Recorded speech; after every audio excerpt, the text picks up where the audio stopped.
Imagine a country sitting on billion-dollar deposits of oil, diamonds or cobalt, yet people there live in poverty, children miss school, hospitals are empty, and violence is common. Strange, that's the paradox of resource wealth. Today, we unpack the resource curse, why natural riches sometimes become a country's worst enemy. The resource curse, also called the paradox of plenty, describes the pattern where countries with abundant natural resources often see slower growth, weaker institutions, and more conflict than states without such wealth. Scholars and institutions have documented this phenomenon and explored its causes. When enormous rents, easy money flow from resources, political elites, and private actors race for control. Instead of investing in people or institutions, revenue is siphoned off into private accounts and patronage networks.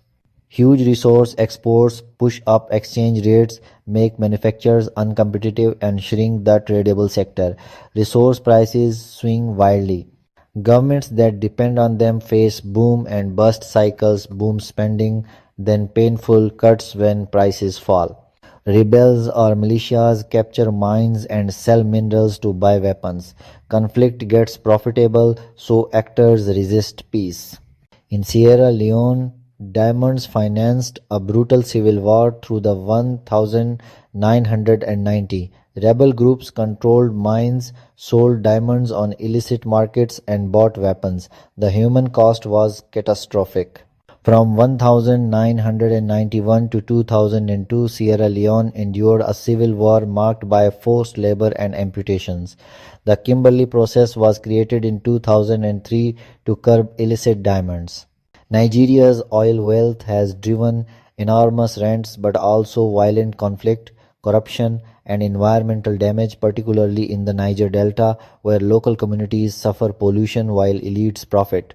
The Democratic Republic of Congo sits on vast quantities of minerals, cobalt, coltan, gold. Regional armies and militias have fought to control mines. Mineral sales have funded years of conflict. Not every resource state is cursed. Norway turned oil into a public asset, investing surplus revenue in a sovereign wealth fund and building strong institutions. Escaping the curse requires institutional fixes, legal frameworks, and global corporate responsibility. 1. Strong independent institutions, courts, auditors, anti-corruption bodies. 1. Transparency, publish payments from companies to governments, EITI model. 1. Sovereign wealth funds and stabilization funds save windfalls and invest for the long term. Norway example. 1. Economic diversification, invest in education, manufacturing and agriculture. 1. Supply chain due diligence, corporate checks to avoid conflict minerals. 1. Local community rights and benefit sharing, royalties, community development agreements, environmental remediation. Institutions matter more than geology. Local communities must be stakeholders, not victims. Sovereign funds can smooth volatility and invest in human capital. If you found this useful, like, subscribe, and click the bell.